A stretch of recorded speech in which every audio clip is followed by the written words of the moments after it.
Bismillahirrahmanirrahim. Assalamualaikum warahmatullahi wabarakatuh. Alhamdulillahilladzi arsala rasulahu bil huda wa dinil haq liyudhhirahu 'alad dini kullihi wa kafa billahi syahida.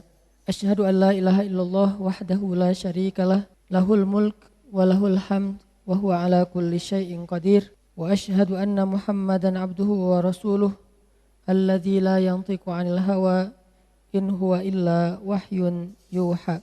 Allahumma salli wa sallim wa barik ala sayyidina Muhammadin wa ala alihi wa sahbihi ajma'in. Radina billahi rabba wa bi Muhammadin nabiyya wa bil islami dina.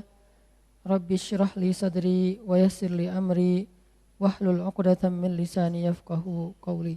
Teman-teman yang dirahmati Allah Subhanahu wa taala, malam ini kita akan lanjutkan pembahasan tentang rijal wa uzama abra tarikhil Islam, para kesatria dan tokoh-tokoh besar sepanjang sejarah Islam. Malam ini kita akan membahas sosok seorang budak yang kemudian menjadi seorang kesatria, lalu menjadi seorang raja yang solih, dan di tangannya Allah Subhanahu wa taala memberikan kemenangan bagi kaum muslimin dan kehancuran bagi orang-orang kafir. Malam ini kita akan membahas sosok Saifuddin Qutuz, hero atau singa di dalam perang Ain Jalut. Siapa yang pernah membaca biografi Saifuddin Qutuz? Belum pernah dengar?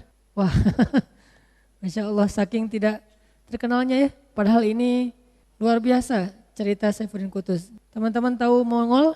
Siapa founder negara Mongol yang besar dulu? Genghis. Ini kenal ya? Wah, nggak bener nih. Musuh yang paling kejam, Genghis Khan dengan cucunya yang lebih kejam lagi, Hulagu Khan, ternyata lebih populer di antara generasi Islam daripada orang yang menghancurkan negara Mongol, yang tidak ada yang percaya mampu dihancurkan. Dalam hitungan hanya 9 bulan saja, yaitu Saifuddin Qutuz. Berarti malam ini alhamdulillah penting bagi kita untuk membahas sosok Saifuddin Qutuz. Nanti bisa dicari lagi di internet. Cuman kalau di Wikipedia ada beberapa fitnah. Cuman sedikit banyak lumayan nambah wawasan kalau di situ, tapi jangan ditelan mentah-mentah, tetap harus ada pembanding.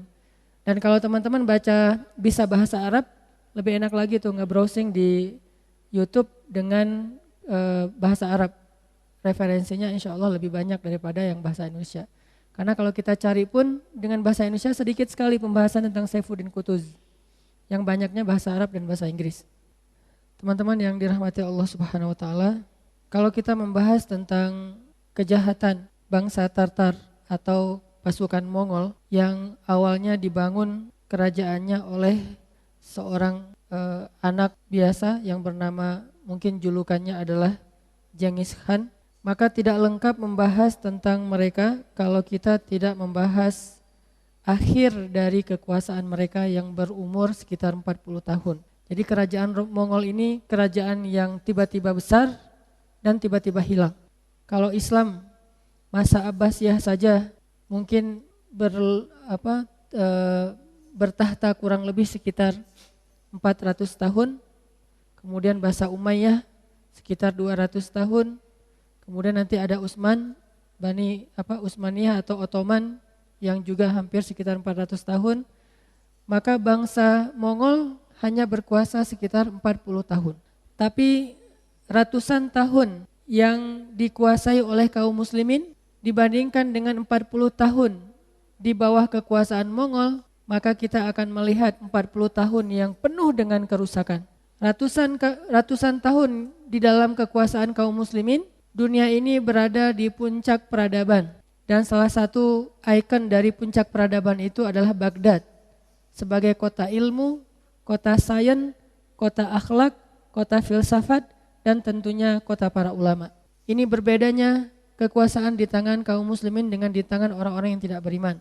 Ratusan tahun orang Islam berkuasa, silih berganti raja-raja atau khalifah-khalifahnya, baik diangkat secara syura atau dipilih langsung oleh rakyatnya atau diturun-temurunkan dari raja sebelumnya. Ini hanya soal teknis saja, karena Islam tidak menganut satu model politik teknis.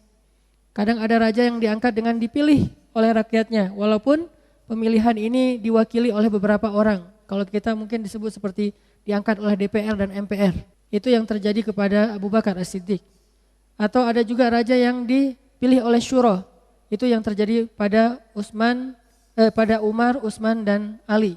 Atau ada raja juga yang dipilih dengan cara diturunkan dari satu generasi ke generasi lain secara nasab, yaitu kerajaan Bani Umayyah, Abbasiyah, bahkan Ottoman.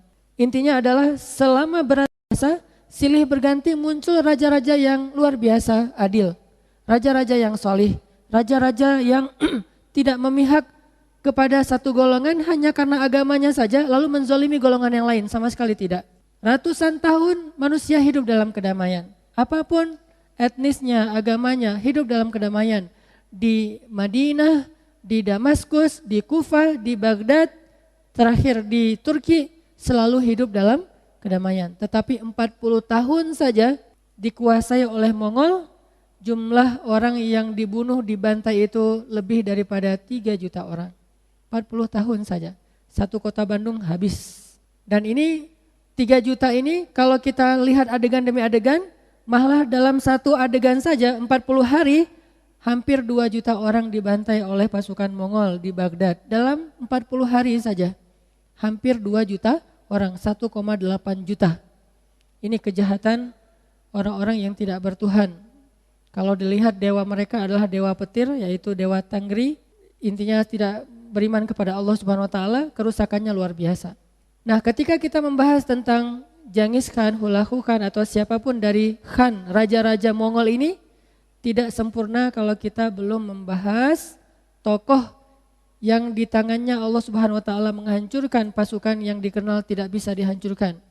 Bahkan pasukan salib yang punya kekuatan dan pasukan khusus yang bernama Knight Templar, para kesatria-kesatria yang disucikan oleh pasukan salib, yang punya pasukan-pasukan khusus yang licik, politik, militer, segala macam, sampai tunduk di hadapan pasukan Mongol.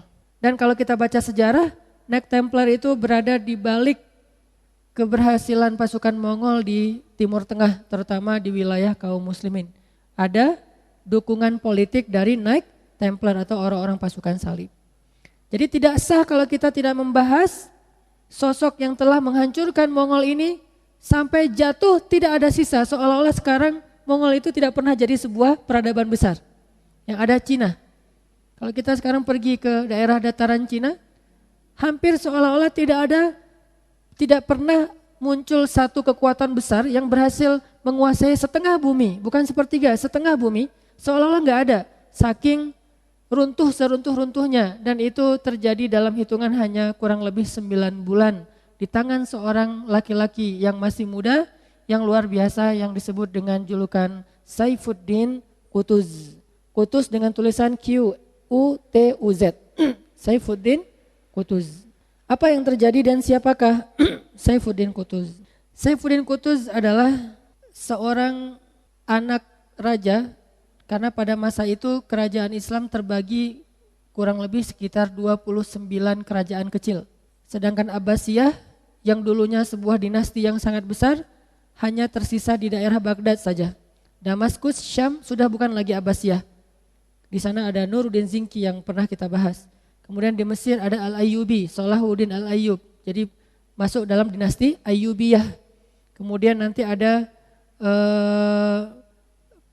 kerajaan Islam juga di daerah Turki, begitu juga di daerah-daerah kecil yang lainnya, bahkan Mesir aja terbagi, begitu juga dengan Irak.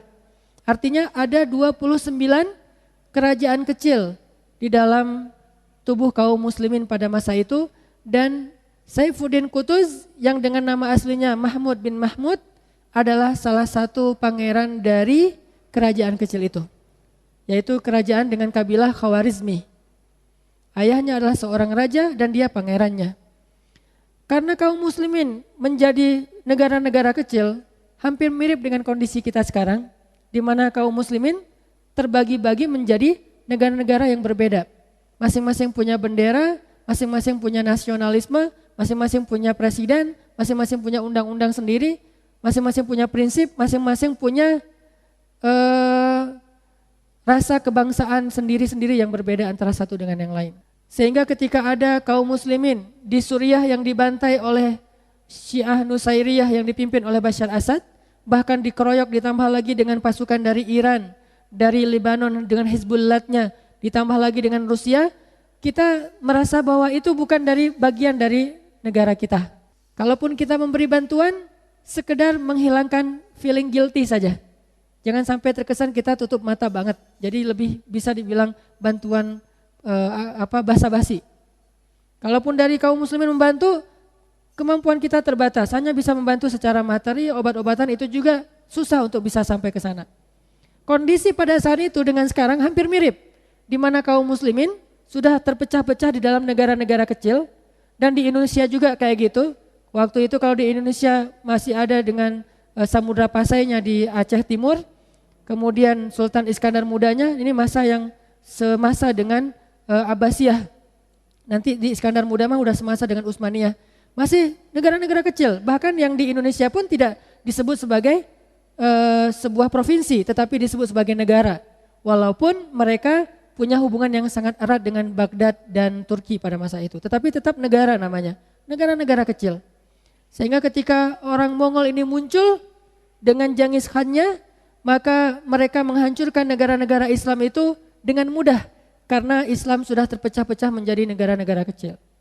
Dan salah satu adegan penghancuran Islam yang paling memilukan pada saat itu adalah ketika pasukan Mongol yang berjumlah 200.000 orang mengepung kota Baghdad, satu-satunya wilayah yang tersisa dari dinasti Abbasiyah, dan menyuruh Khalifah Abbasiyah yang terakhir yang ada di Baghdad untuk menyerah.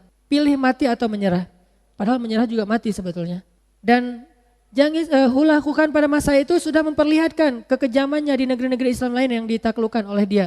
Sehingga akhirnya Baghdad walaupun dengan sedikit perlawanan akhirnya takluk di tangan pasukan Hula Khan Mongol dalam peperangan yang hanya terjadi selama 40 hari dan 50.000 tentara Baghdad Abbasiyah dibantai.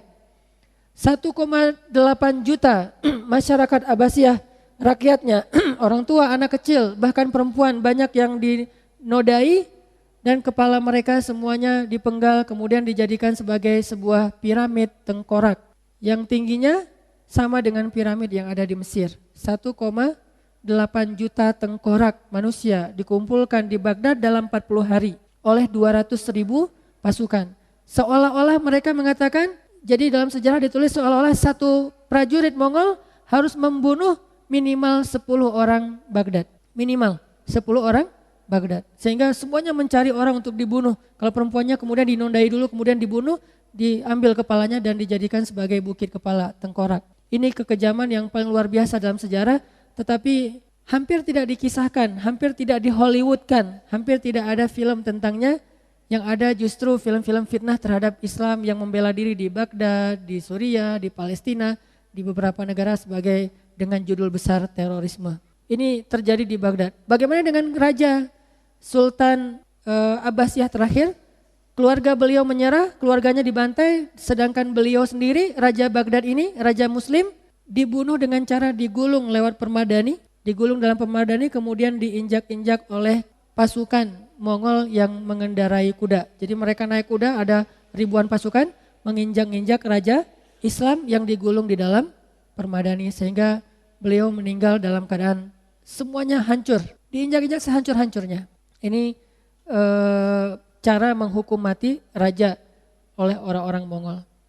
Dengan citra yang luar biasa ini, raja-raja kecil yang lain yang berjumlah sekitar 28 kerajaan mulai gentar terhadap kekejaman Mongol. Banyak dari mereka yang bahkan termasuk di daerah Syam, Damaskus, langsung membuat perjanjian damai dengan Hula Khan. Tetapi kenyataannya perjanjian damai itu hanya di awal saja. Ketika mereka sudah mendapatkan satu negeri, maka mereka akan yufsiduna fil ard, merusak negeri itu. Dan ini sudah sifat dari orang kafir.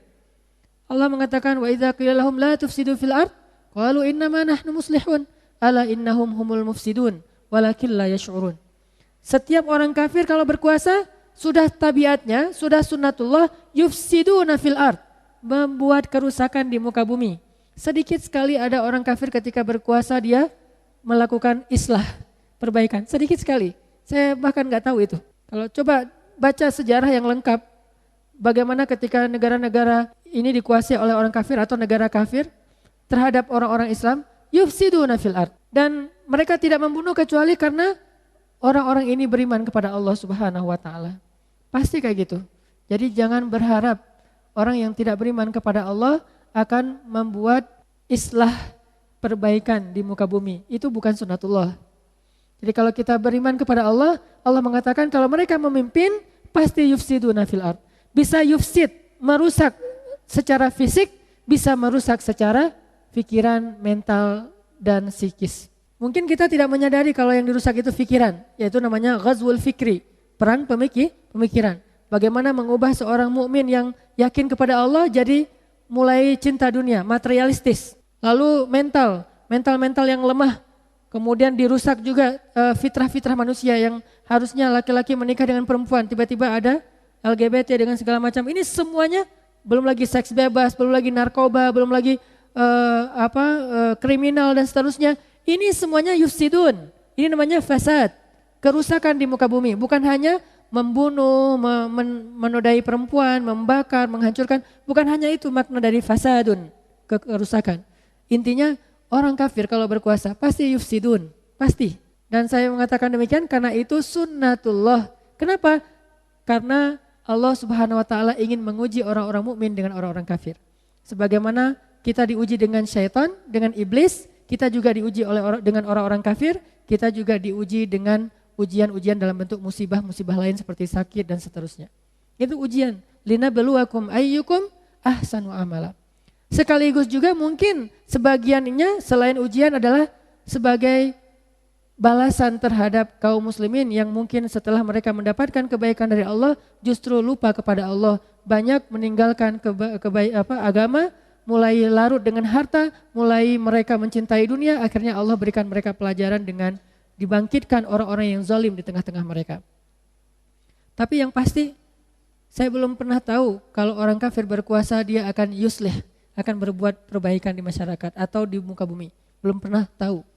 Walaupun mungkin dia tidak merusak secara fisik, tetapi tetap dia merusak secara akidah, itu kerusakan paling besar. Secara fikrah, pemikiran, itu juga kerusakan yang paling berbahaya. Kemudian kerusakan dalam bentuk ruhiyah, mental dan perasaan, itu juga bentuk-bentuk dari kerusakan yang dibuat oleh orang-orang kafir.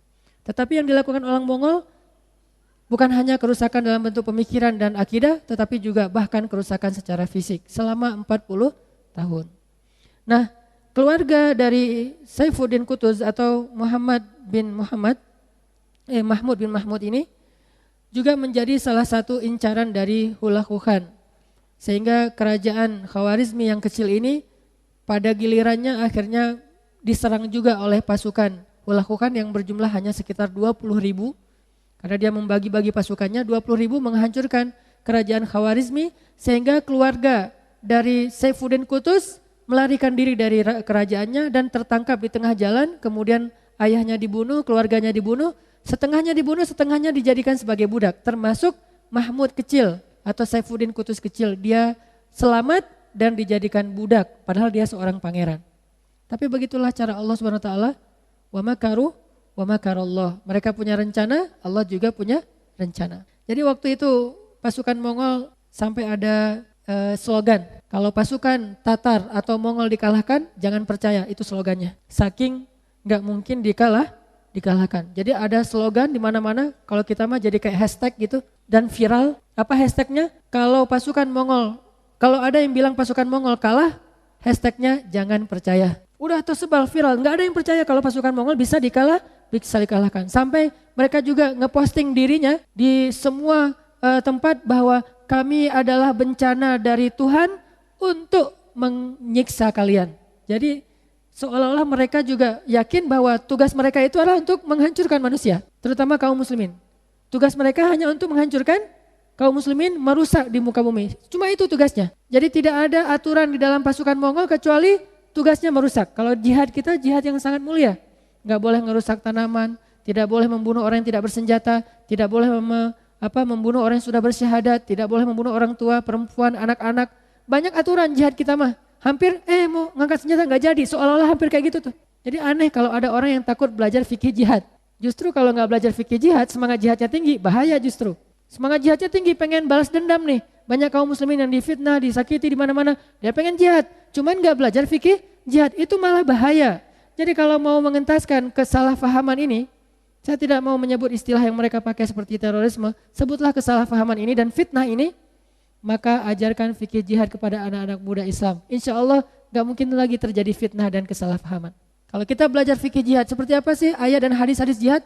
Yang muncul adalah keutuhan bangsa, NKRI, kemudian nasionalisme, dan juga sekaligus kewibawaan dari bangsa ini. Kalau belajar fikih jihad, bukankah fikih jihad ini yang mengusir penjajah Inggris dulu di Surabaya?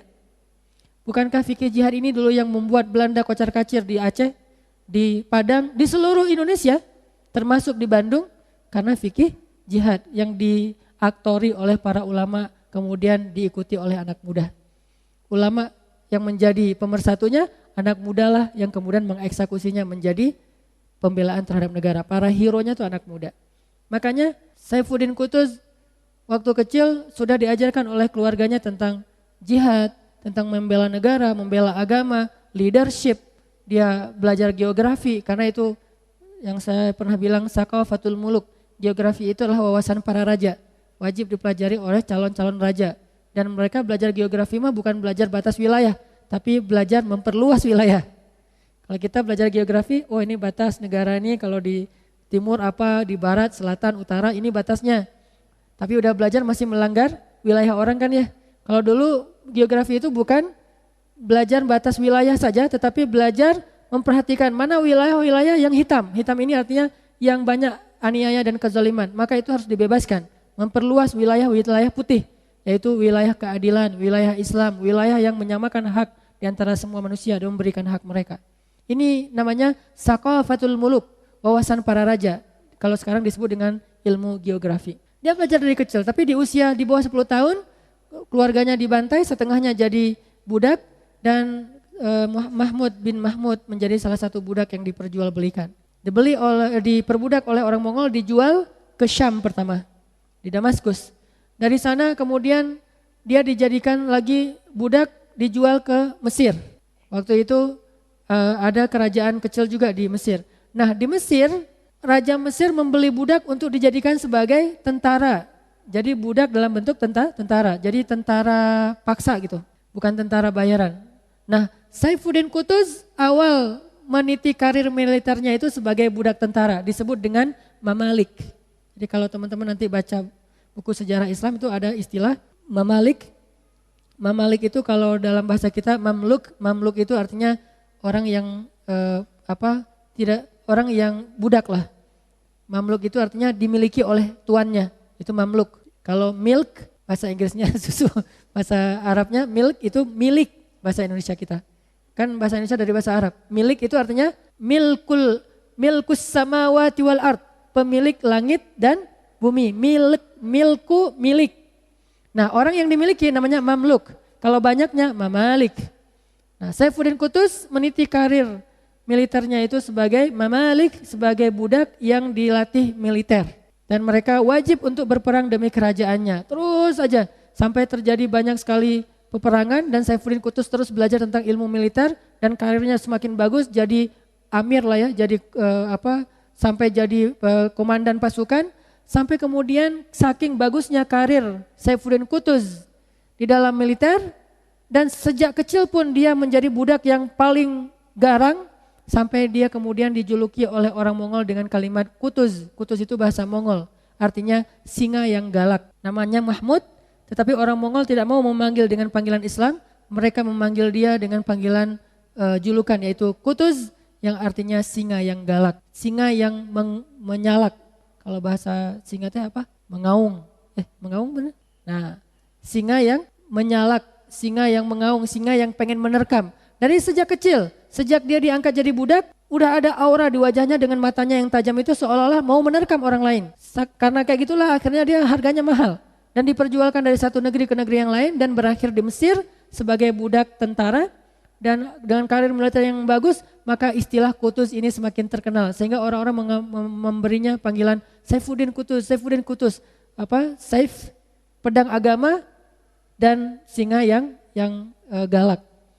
Lalu raja di Mesir, kemudian karena melihat potensi Saifuddin Qutuz yang luar biasa dan dia juga butuh seorang jenderal yang memimpin pasukannya di Mesir, akhirnya raja di Mesir yang bernama Sultan Aibak memerdekakan Saifuddin Qutuz dari militer budak menjadi jenderal perang atau panglima militernya Raja Sultan Aibak di Mesir.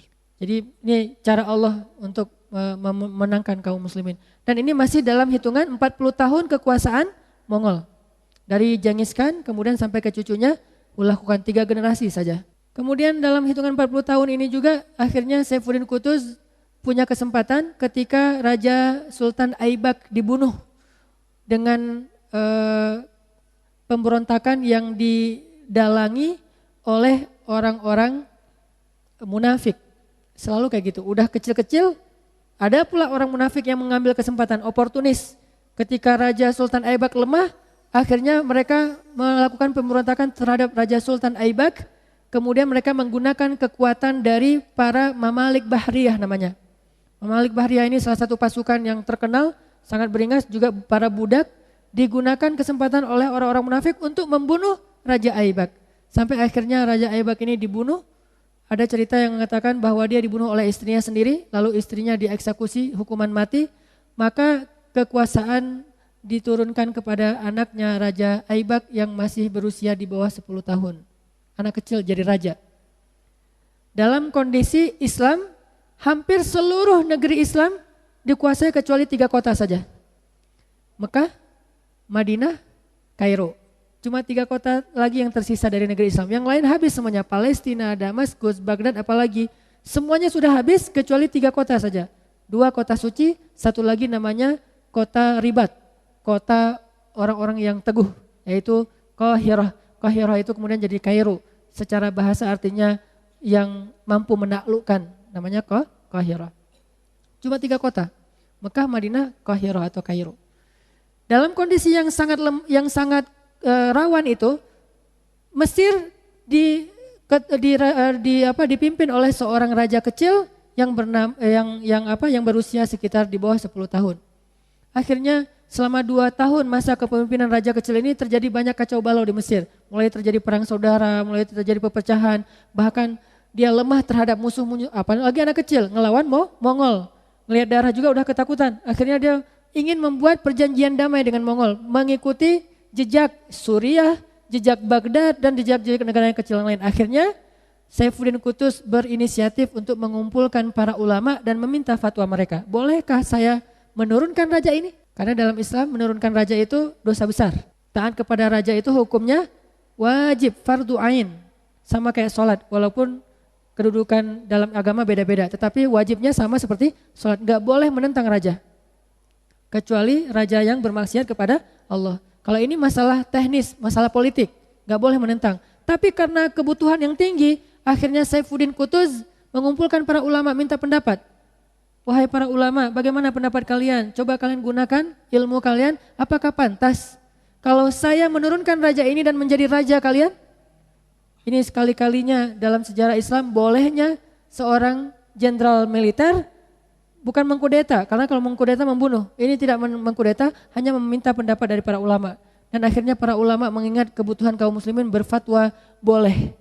Sehingga akhirnya raja kecil ini dilengsarkan dari kekuasaannya secara baik-baik, taruh di rumah aja, kasih makan. Akhirnya Saifuddin Qutuz yang menjadi raja. Cuma kalau kita baca di Wikipedia, disebut di situ Saifuddin Qutuz mengkudeta rajanya dengan cara membunuh. Ini fitnah terhadap hero Islam. Insya Allah nanti kita lanjutkan setelah sholat Isya. Teman-teman yang dirahmati Allah Subhanahu wa taala, kita lanjutkan pembahasan tentang tokoh kita Saifuddin Qutuz yang hidup di masa ketika Islam berada dalam kondisi yang sangat-sangat lemah dari segala sisi. Secara politik, negara-negara Islam terbagi menjadi puluhan negara-negara kecil. Bahkan di Mesir saja pada masa Kesultanan Al-Mansur yang masih berusia di bawah 10 tahun, Mesir menjadi terpecah menjadi sekitar 27 sultan. Nah, 27 sultan ini memimpin satu wilayah Mesir yang juga tidak terlalu besar, kurang lebih sekitar setengah dari Pulau Jawa dipimpin oleh 27 sultan. Dan masing-masing sultan ini punya wilayah-wilayah kecil dan kepentingan yang berbeda-beda. Kalau di Jawa mungkin ada Sultan Hamengkubuwono di Jogja, ada juga Kesultanan di Solo. Belum lagi nanti di tempat-tempat yang lain termasuk di Cirebon dan seterusnya. Seperti itu kondisinya. Mirip dengan kerajaan-kerajaan kecil Islam di Indonesia. Jadi setengah Pulau Jawa dikuasai sekitar 27 sultan dan 22 sultan, 10 dari sultan itu lengser karena dibunuh. 12 lagi digulingkan. Artinya kekerasan dan cara-cara pembunuhan masih dijadikan sebagai cara favorit untuk mengambil kekuasaan politik di Mesir pada saat itu. Makanya dengan pertimbangan yang sangat luar biasa berat ini, ditambah lagi ancaman dari Hulagu Khan Mongol yang ingin sekali juga menguasai Mesir. Mungkin kalau Mesir dikuasai, next adalah Mekah dan Madinah. Jadi bisa dibilang Mesir itu benteng terakhir umat Islam untuk mempertahankan Mekah Madinah. Akhirnya Saifuddin Qutuz meminta pendapat para ulama untuk mengambil alih kekuasaan dari Al-Mansur. Lalu dia pun mengambil alih dengan seizin dari para ulama. Setelah berhasil mengambil alih kekuasaan di Mesir, maka Saifuddin Qutuz punya waktu 9 bulan untuk bisa mengalahkan pasukan Mongol. Dalam 9 bulan itulah beliau dengan kecerdasannya, dengan ketakwaannya, dengan pastinya bantuan dari Allah Subhanahu wa taala, pertolongan Allah, Saifuddin Qutuz mengambil beberapa langkah yang luar biasa yang pernah dicatat oleh sejarah.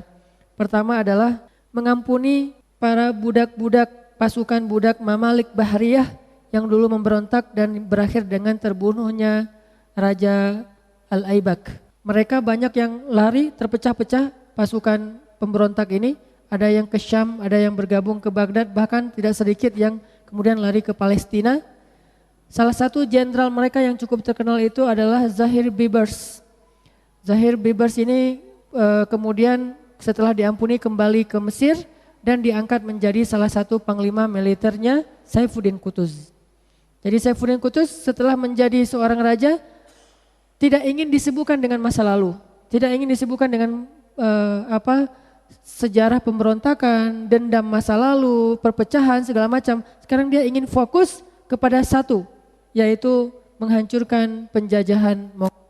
Hanya itu saja fokusnya. Tapi supaya mendapatkan apa yang dia inginkan ini, dia harus mempersatukan kaum muslimin, mulai dari internal Mesir. Pertama dia mengampuni semua buronan-buronan pemberontakan Mamalik Bahriyah, termasuk jenderal mereka yaitu Zahir Bibers, atau dijuluki juga dengan Imaduddin Bibers. Kemudian setelah itu dia mengumpulkan para ulama dan orang-orang kaya yang ada di Mesir. Dan ini kemampuan politik dan diplomasi Saifuddin Qutuz ini juga perlu diacungkan jempol. Yang tadinya berpecah belah, bahkan ulama juga dengan dalilnya masing-masing, akhirnya bisa disatukan dengan menyadarkan mereka bahwa musuh kita sama. Mirip dengan kondisi kaum muslimin kemarin yang disatukan oleh sebuah isu. Yang bisa melaksanakan sholat Jumat terbesar sepanjang sejarah Islam, malah 1400 tahun, ini terbesar. 7,5 juta kurang lebih orang yang ikut sholat Jumat. Bahkan Muhammad Al-Fatih saja tidak sampai sebanyak itu sholat Jumatnya. Ini mencatat sejarah sholat Jumat terbesar di dunia Islam sepanjang sejarah dari zaman Nabi sampai sekarang. 7, juta orang berkumpul untuk sholat Jumat bersama. Disatukan oleh sebuah isu. Kepentingan untuk membela agama Allah kalau di zaman itu. Akhirnya berhasil mengumpulkan para ulama, menyatukan suara para ulama, dan ini diplomasi yang cukup berat. Dalam waktu beberapa bulan saja, kemudian mengumpulkan orang-orang kaya, pejabat-pejabat yang tadi punya wilayah sendiri sekarang harus merelakan wilayahnya menjadi satu kekuasaan, satu komando saja, yaitu Sultan Saifuddin Qutuz. Ini bukan hal yang mudah.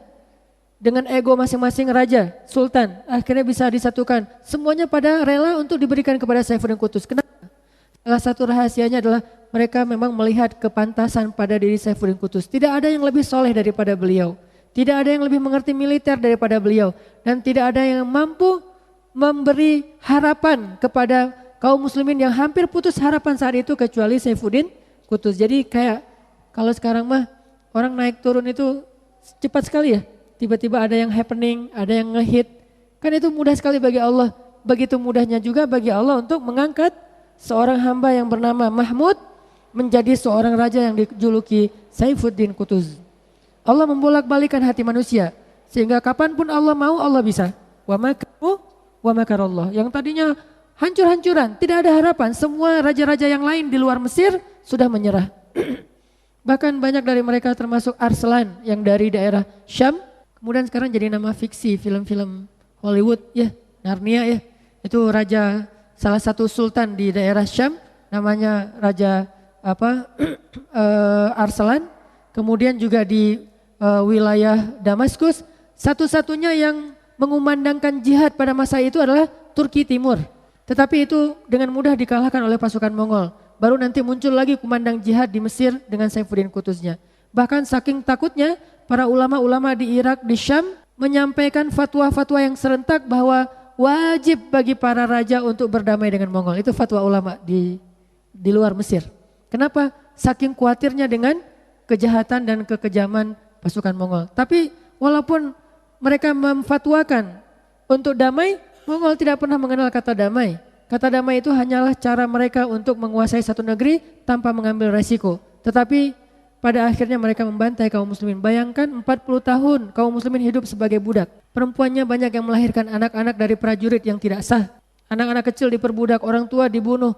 Kondisi sangat-sangat luar biasa. Sampai putus asa. Ditambah lagi dengan fitnah orang-orang munafik yang tadi mengatakan hashtagnya jangan percaya kalau dikatakan Mongol dikalahkan. Ya, sehingga hampir putus asa. Tapi takdir Allah, Saifuddin Qutuz mampu menyatukan lagi barisan kaum muslimin di Mesir. Lalu dia ketika ingin meyakinkan Suriah atau Syam, mereka tidak yakin dengan Saifuddin Qutuz dan rajanya juga dibunuh oleh Mongol. Walaupun bersekutu tapi dibunuh juga, maka Saifuddin Qutuz hanya tinggal sendiri yaitu satu spot, satu wilayah itu Mesir saja. Itu aja udah berat nyatuin para ulama. Lalu setelah disatukan, kemudian langkah yang lain yang dilakukan Saifuddin Qutuz adalah menggelorakan jihad dengan dukungan para ulama.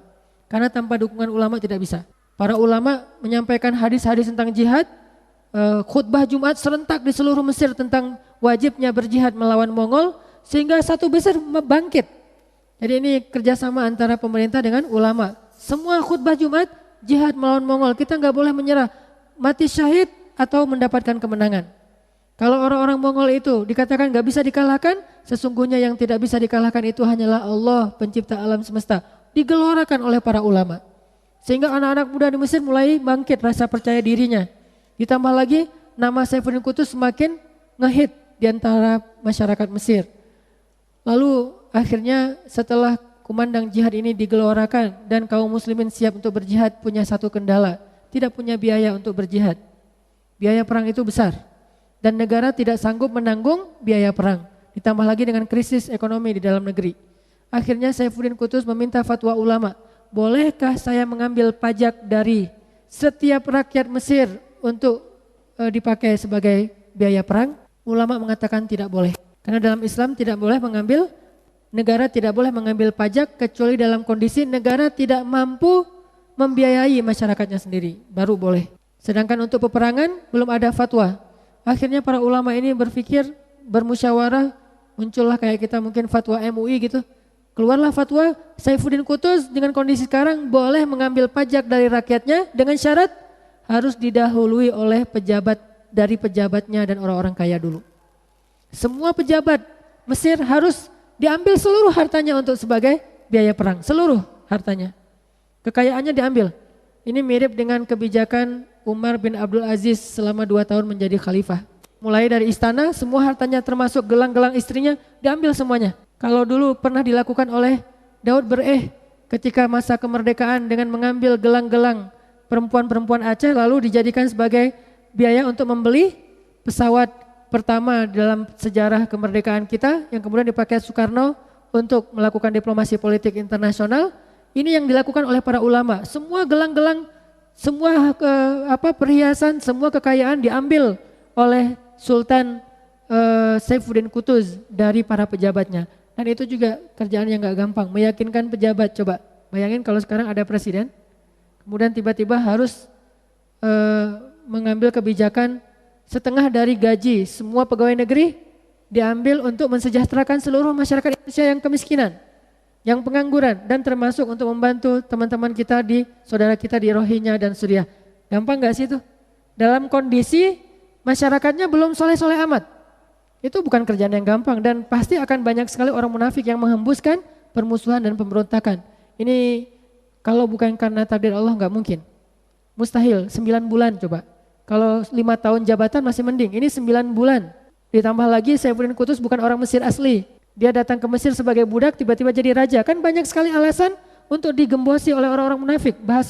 Bahasa politik gampang sekali menjatuhkan Saifuddin. Kalau bukan karena takdir Allah, mustahil. Allah punya rencana. Akhirnya berhasil mengambil hampir seluruh dari harta orang-orang kaya, pejabat.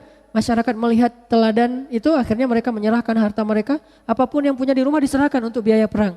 Setelah dikumpulkan, baru kemudian Saifuddin Qutuz siap untuk melawan Mongol. Kemudian langkah yang lain yang dia lakukan adalah melakukan perjanjian damai dengan kaum Salib di daerah Akka atau dekat dengan Syam dan Palestina yang dikuasai oleh Knight Templar atau mereka nyebutnya sebagai kesatria Templar. Nah, Knight Templar ini adalah aktor intelektual yang membantu Mongol untuk menghancurkan kaum muslimin. Tapi dengan meyakinkan, Saifuddin Qutuz berhasil membujuk mereka untuk melakukan perjanjian damai, gencatan senjata, dan tidak lagi mendukung Mongol secara diam-diam. Ini diplomasi politiknya.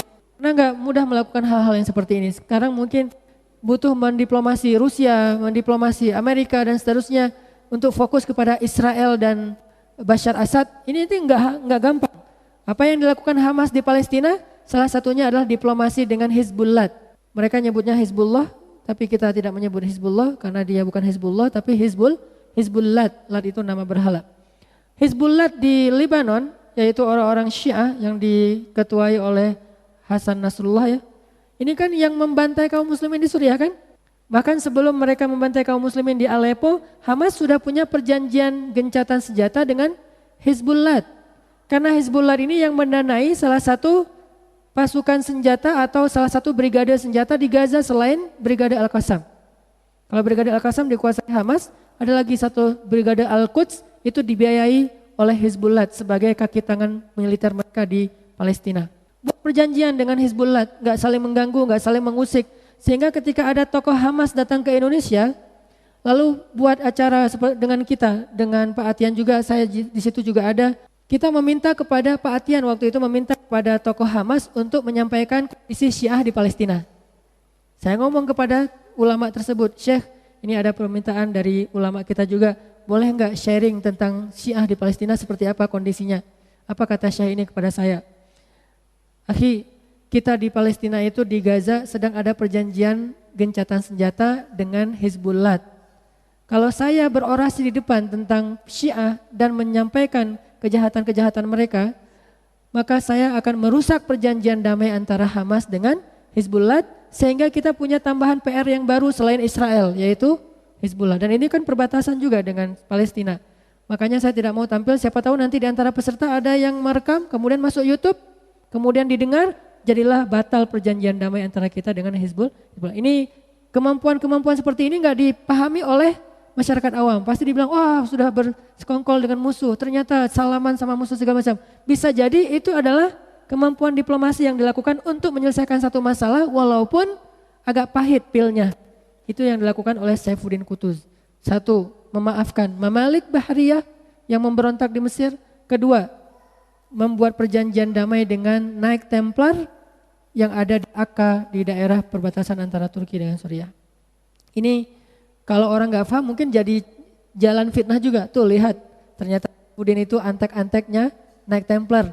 Dia Knight Templar yang memakai sorban, segala macam bahasa-bahasa orang-orang munafik untuk memfitnah. Tetapi jalan terus, akhirnya ini sudah beres satu, fokuslah dengan Mongol.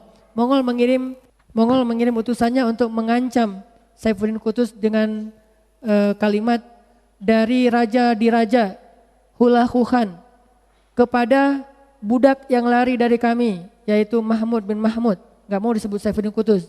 Kalau kamu sudah melihat bagaimana kondisi keluargamu dan orang-orang Islam yang kami bantai, maka cepatlah membalas surat ini dan sampaikan bahwa kalian menyerah sehingga kita tidak perlu berperang. Bahasanya sombong sekali. Segeralah balas.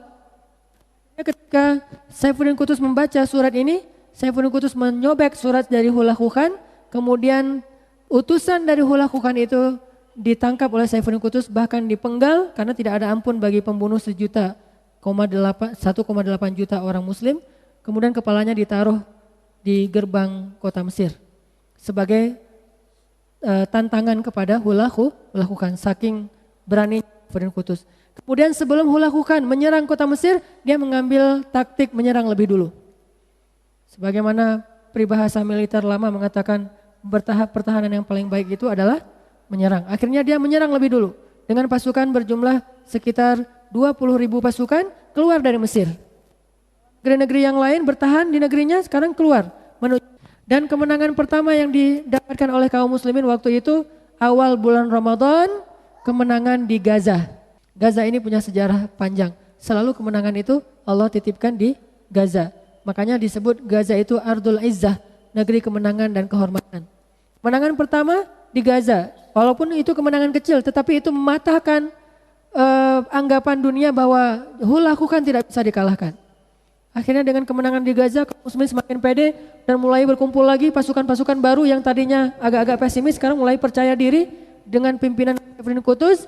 Akhirnya pada tanggal 25 Ramadan terjadilah perang di daerah Ain Jalut, perbatasan antara Palestina dengan Suriah. Sebuah kawasan yang banyak perbukitan di Ain Jalut. Nanti cari kata kuncinya AIN, Ain Jalut, itu tempat terjadinya perang yang sangat bersejarah. Sehingga Saifuddin Qutuz dijuluki Asadu Ain Jalut, singa dalam peperangan Ain Jalut. Malam 25 Ramadan, kaum muslimin setelah melaksanakan sholat tarawih, mereka lanjutkan dengan sholat sepanjang malam, tidak tutupnya dengan witir. Dan malam itu banyak ulama mengatakan itu malam Lailatul Qadar. Jatuh pada tanggal 25 Ramadan. Pada malam itu, kaum muslimin yang berjumlah lebih dari 20.000 pasukan, semuanya sholat, semuanya berdoa, dipimpin oleh para ulama dan juga tentunya jenderal mereka atau panglima mereka yaitu Saifuddin Qutuz. Menangis semuanya di hadapan Allah. Malam itu mereka tidak tidur. Besok mau perang, malam itu mereka tidak tidur. Mereka mengetuk pintu langit dengan kemenangan-kemenangan. Akhirnya Allah berikan mereka kemenangan yang mudah besoknya dengan sedikit taktik dari Saifuddin Qutuz. Apa taktiknya? Saifuddin Qutuz membagi dua pasukan. Satu pasukan kecil dipimpin oleh Zahir Bibers. Zahir Bibers itu yang tadi pasukan lari karena dianggap berkhianat. Sekarang tangan kanannya Saifuddin Qutuz. Dia punya pasukan berkuda, jumlahnya sedikit sekali, satu lagi pasukan besar. Pasukan kecil ini tugasnya adalah mengelabui pasukan Mongol seolah-olah jumlah kaum muslimin itu tidak terlalu besar, sehingga mereka menyerang dengan kekuatan yang sedikit, lalu dibawa ke sebuah lembah yang di bawah Ain Jalut, diserang oleh pasukan yang besar. Setelah itu orang-orang Mongol menjadi gentar dan diserang balik, sehingga singkat cerita mereka dibunuh, tidak ada satupun dari mereka yang dibiarkan tersisa. 20.000 pasukan Mongol dibunuh semua kaum muslimin. Kemenangan ini kemudian membuat Hulagu Khan menjadi gentar. Akhirnya satu demi satu negeri yang dikuasai oleh Mongol itu berhasil dikalahkan oleh kaum muslimin. Dalam hitungan 40 hari kaum muslimin berhasil membebaskan Timur Tengah dari Mongol. 40 hari saja. Dan 40 hari itu di hari ke-40 Saifuddin Qutuz menghembuskan nafas terakhir, meninggal karena sakit. Jadi seolah-olah Allah melahirkan laki-laki ini hanya untuk mengusir pasukan Mongol. Setelah tugasnya selesai, Allah kembalikan dia ke hadapan Allah. Tugasnya cuma satu, mengusir kezaliman Mongol. Setelah beres, semua negeri Islam sudah berhasil diambil kembali, maka dia dibawa kembali oleh Allah ke hadiratnya dalam keridhaan dan kemenangan. Inilah teman-teman cerita singkat dari perjalanan hidup Saifuddin Qutuz, seorang jenderal militer paling terkenal dalam Islam. Pelajaran yang bisa kita ambil seperti ayat yang tadi kita baca di dalam surat Ibrahim ayat 42. Allah berfirman, "Wala tahsabannallaha ghafilan amma ya'maludz zalimun." Janganlah kalian berpikir Allah itu tidak memperhatikan. Allah itu tidak melihat Allah itu mengabaikan, Allah itu tidak tahu apa yang dilakukan orang-orang zalim. Jangan kalian pikir Allah diam saja melihat Israel zalim kepada Palestina, melihat Bashar Assad zalim kepada Aleppo dan kaum muslimin di Suriah, melihat Asisi zalim kepada kaum muslimin di Mesir, melihat banyak negara-negara yang dikuasai oleh orang-orang jahat, zalim. La tahsabannallaha ghafilan. Jangan kalian pikir Allah tidak tahu. Kemudian di ayat 47 Allah ulangi lagi, fala tahsabannallaha mukhlifa wa'dihi rusulah. Jangan kalian pikir Allah mengingkari janji kepada rasul-rasulnya berupa kemenangan untuk kaum muslimin. Enggak. Allah hanya memberi mereka tangguh waktu saja. Dan justru dengan kejahatan mereka itu Allah ingin mempersatukan kaum muslimin. Karena orang Islam ini kalau sudah diberikan nikmat biasanya suka berpecah belah dan disebabkan oleh dua hal. Satu kekuasaan, yang kedua harta. Jadilah berpecah belah. Nah, untuk menyatukan mereka kembali, biasanya Allah munculkan musuh dari luar mereka atau dari dalam mereka yang menghancurkan mereka sehancur-hancurnya sehingga mereka menjadi satu. Dan kita bisa melihat itu dalam perjalanan sejarah, bahkan kita bisa melihat itu dalam perjalanan bangsa kita. Selalu nyatunya gara-gara ada musuh. Kalau nggak ada musuh, Islam di Indonesia itu masing-masing punya kerajaan kecil-kecil. Ada di Sumatera yang berpusat di Samudra Pasai, ada di Jawa yang berpusat di Demak, ada yang di Sulawesi, ada yang di bahkan Maluku itu kan dari kata muluk. Banyak kerajaan-kerajaan kecil di sana juga. Jadilah sekarang disebut dengan istilah Maluku. Kemudian juga sampai ke Pulau Jawa yang bagian timur. Nah, ini menunjukkan bahwa ketika muncul musuh yang menghancurkan kaum muslimin, akhirnya kita menjadi satu. Dan kesatuan itu diprakarsai oleh anak muda. Makanya dalam sejarah kita disebut kelahiran bangsa Indonesia itu adalah 28 Oktober dengan Sumpah Pemuda. Itulah kelahiran bangsa Indonesia. Sedangkan kelahiran negara 17 Agustus itu kelahiran negara. Tapi kelahiran bangsa lebih dulu daripada kelahiran negara, dan bangsa ini dilahirkan oleh anak-anak muda yang bersatu karena membela agama Allah Subhanahu wa taala. Maka untuk itu teman-teman yang dirahmati Allah, kita harus yakin bahwa apa yang terjadi sekarang kepada kaum muslimin terutama di Timur Tengah, dan walaupun itu jauh tetap berpengaruh kepada kita di Indonesia karena Islam itu satu dan musuhnya juga sama, walaupun berbeda warna, berbeda bendera, berbeda bahasa, tapi sama, mereka semuanya memusuhi Islam. Sehingga kita harus yakin bahwa Allah memperhatikan apa yang terjadi dan Allah punya rencana. Allah bilang di ayat 46, wa qad makaru makrahum wa indallahi makruhum. Mereka punya rencana makar, tapi Allah menguasai kemakaran mereka. Artinya menguasai kemakaran mereka itu enggak akan mungkin membuat Allah tertipu. Mereka bikin rencana ini, kan Allah mah maha mendengar ya. Mereka pakai drone, pakai satelit. Allah mah lebih maha mendengar, lebih teliti daripada satelit mereka. Pakai satelit aja kita susah, mau rapat juga ya. Mau ngomong, ada satelit. Kepedean, siapa juga yang mau nyatelitin kita ya. Kan kalau misalnya ada yang pasukan Islam kayak di Suriah gitu, mau bikin rencana menyerang pasukan Nusairiyah, takutnya ketahuan lewat satelit. Dulu juga di Afghanistan kayak gitu. Tapi Allah lebih satelit daripada buatan manusia. Allah alimun, bahkan bidzatis sudur, belum dimusyawarahkan, belum dirapatkan, belum didokumenkan, masih di hati Allah udah tahu.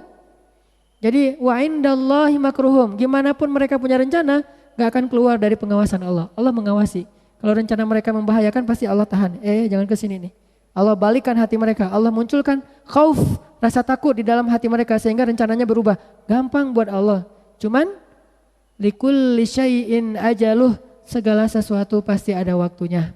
Bukan Allah enggak berkuasa, tapi ada waktunya. Kenapa Allah buat waktu gitu? Linabluwakum ayyukum ahsanu amala. Allah pengen lihat siapa dari hamba-hambanya yang sabar, yang tetap berharap kepada Allah, yang tidak berputus asa. Allah pengen lihat itu di antara kita. Kalau kita dibuat susah sekali kondisi kaum muslimin hari ini, Allah pengen lihat siapa dari kita yang sabar dan tetap punya harapan untuk menang dengan seizin Allah Subhanahu wa taala dan terus bekerja. Karena kata Nabi, kalau seandainya kiamat sudah terjadi, kalian mampu menanam satu pohon, maka tanamlah. Walaupun nggak tahu kapan tumbuhnya, yang penting tanam aja dulu. Saking nggak bolehnya berputus asa. Jadi nggak boleh kita, udahlah nggak usah berusaha, kita mah selamatkan diri sendiri aja. Uzlah, yang penting kita udah sholat di masjid segala macam. Enggak, kalau kita masih bisa buat satu kebaikan saja, walaupun negeri ini sudah hancur, buatlah. Nggak boleh berputus asa dari melakukan kebaikan dan mendapatkan rahmat Allah. La taqnatu min rahmatillah atau min rauhillah. Ini kata Allah, rencana mereka ada dalam genggaman Allah. Bahkan wa in kana makruhum litazula minhul jibal. Walaupun rencana mereka itu bisa melenyapkan gunung, artinya saking dahsyatnya rencana mereka bisa buat gunung itu lenyap. Tetaplah rencana mereka di dalam pengawasan Allah Subhanahu wa taala. Dan Allah juga punya rencana. Di balik semua malapetaka ini, Allah telah menyusun kemenangan demi kemenangan bagi kaum muslimin. Tugas hanyalah berharap dan terus berikhtiar. Kita yakin semakin sulit kondisi umat Islam hari ini berarti semakin dekat dengan kemenangan. Sebagaimana filsafat semakin kelam suatu malam semakin mendekati waktu fajar. Jadi kalau sudah semakin kelam berarti fajarnya mau terbit. Kalau masih maghrib berarti fajarnya masih jauh. Orang masih lalu lalang. Isya orang mulai pulang ke rumah. Tengah malam orang mulai terlelap. Dan makin sepertiga malam terakhir orang makin tidak sadarkan diri. Dan kita tinggal sendiri, semakin susah, semakin ngantuk, semakin tidak tertahan. Semakin seperti itu semakin mendekati waktunya fajar. Lalu dikumandangkanlah kalimat hayya 'alal falah kepada kemenangan. Dan kita harus sabar menanti wujudnya hal tersebut. Makanya anak-anak muda harus bersatu, belajar Islam lebih baik, belajar sejarah. Mudah-mudahan Indonesia menjadi salah satu negeri yang akan mendukung kemenangan Islam di dunia pada akhir zaman ini. Kita nggak tahu khalifah terakhir kita ini apakah Imam Mahdi atau mungkin ada khalifah sebelum Imam Mahdi. Allah alam. Kalau khalifah terakhir yang akan muncul setelah ini adalah setelah malapetaka yang luar biasa inilah Imam Mahdi. Mudah-mudahan Indonesia mencatat anak-anak mudanya adalah salah satu di antara pasukan Imam Mahdi. Tapi nggak mungkin jadi pasukan Imam Mahdi bermodal semangat. Harus belajar, harus paham Islam, bahkan harus paham tentang ayat Al-Quran, hadis. Bagaimana menjadi pasukan Imam Mahdi baca Quran juga belum bisa. Nggak usah pasukan Imam Mahdi, pasukan Hamas saja syaratnya harus hafiz 30 juz. Itu pasukan Hamas, harus menjadi hafiz 30 juz. Bahkan menjadi relawan ke Suriah sekarang, syaratnya adalah menghafal 15 juz. Jadi relawan ke Suriah. Kita kayaknya mental semuanya enggak pengen jadi ke Suriah. Berapa juz? Al-Ikhlas. Wah. Ikhlas sekali ini. Saking ikhlasnya cuma segitu. Enggak akan bisa. Jadi relawan aja enggak bisa coba. Gimana mau jadi prajurit? Menjadi prajurit Hamas, Brigade Al-Qassam wajib 30 juz. Kira-kira kalau nanti Imam Mahdi muncul gimana syaratnya? Ini aja yang pasukan biasa punya kriteria yang sangat ketat. Tahajud enggak boleh tinggal, apalagi sholat jamaah. Puasa Senin Kamis selalu, bahkan puasa Daud. Gimana dengan Imam Mahdi? Pasukannya Muhammad Al-Fatih saja, siwak nggak pernah tinggal. Al-Mahdi lebih dahsyat daripada Muhammad Al-Fatih. Pasti kriteria pasukan beliau sangat tinggi. Kesolihannya, kecerdasannya, kekuatannya. Setidaknya kalau kita nggak semuanya punya kekuatan fisik, maka minimal kecerdasan dan kesolihan. Itu dibutuhkan oleh pasukan Al-Mahdi. Dan tidak selalu prajurit itu berarti mengangkat senjata. Yang pasti syaratnya soleh dan punya ilmu agama yang baik. Kalaupun kita nggak menjadi pasukan Al-Mahdi karena ternyata udah meninggal duluan, setidaknya kita menjadi umat Nabi di akhir zaman yang tetap dianggap oleh Allah Subhanahu wa taala bukan umat yang biasa, tetapi umat terbaik setelah umat di zaman Nabi yaitu umat sahabat. Jadi teman-teman sekalian jangan berputus asa, ayo kita terus berikhtiar, berdakwah, dan bukan hal yang kebetulan sekarang anak muda jadi mulai melek terhadap agama. Kalau dulu mungkin masjid-masjid sepi dari anak muda kan? Dan itu dulu yang saya maksud baru berjarak 1,5 tahun yang lalu loh. Bukan sekian puluh tahun. Baru sekitar paling lama juga 2 tahun yang lalu. Semua masjid mengeluh kok anak mudanya susah. Sekarang masjid berlomba-lomba untuk meramaikannya dengan anak muda. Hanya 2 tahun saja, coba lihat. Bukan hal yang kebetulan. Apapun caranya, apapun sebabnya, apapun mungkin fenomenanya, di balik semua itu ada makrullah, wallahu khairul makirin. Ada rencana Allah dan Allah sebaik-baik pembuat. Jadi bukan kebetulan sekarang anak muda bangkit dan dekat ke masjid. Pasti ini adalah salah satu di antara ayatun min ayatillah. Sehingga kita harus istiqomah, mudah-mudahan kita tetap di dalam kelompok yang Allah ridhoi ini. Apapun nama organisasinya, yang penting kebangkitan anak muda dan punya cita-cita yang sama yaitu kebangkitan Islam di tanah air. Dan kita selalu punya keyakinan kalau Islam bangkit pasti tanah air ini akan sejahtera, akan adil, akan makmur, akan dalam keadaan aman. Kenapa? Karena keamanan itu hanyalah dari sisi Allah dan Allah berikan ke tangan orang-orang yang beriman. Mudah-mudahan ini bermanfaat. Barakallahu li wa lakum. Assalamualaikum warahmatullahi wabarakatuh.